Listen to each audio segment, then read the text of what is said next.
จะหูตัวว่ามีคนคอยห่วงใยกลัวจะเข้าใจ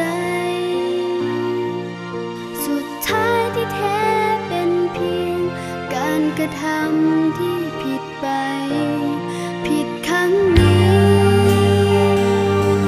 เหมือนต้องการจะทำให้เกิดการแยกทางที่แสนไกล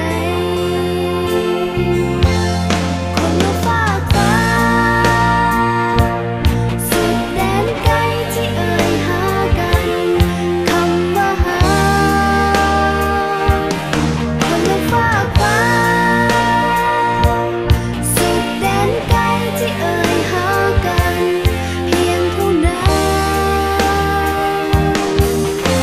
ที่แท้เป็นเพียงทางเดียวที่บอกกับตัวเองให้อดทนเอาไว้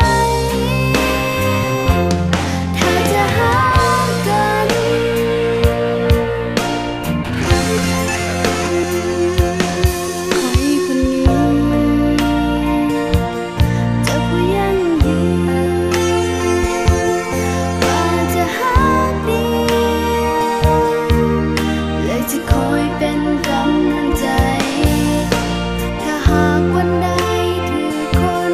ที่หักลวงทำให้เจ้าต้องเสียใจคนละฝากฟ้าสุดแดนไกลที่เอ่ยหากันคำว่าหาคนละฝากฟ้าสุดแดนไกลที่เอ่ยหากัน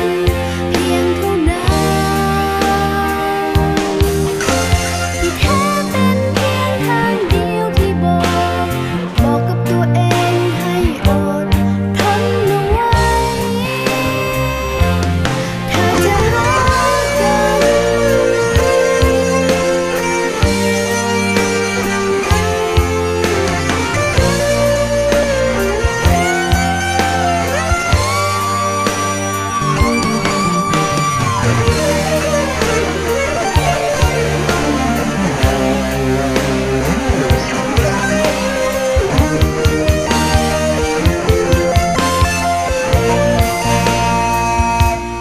คอยคนนี้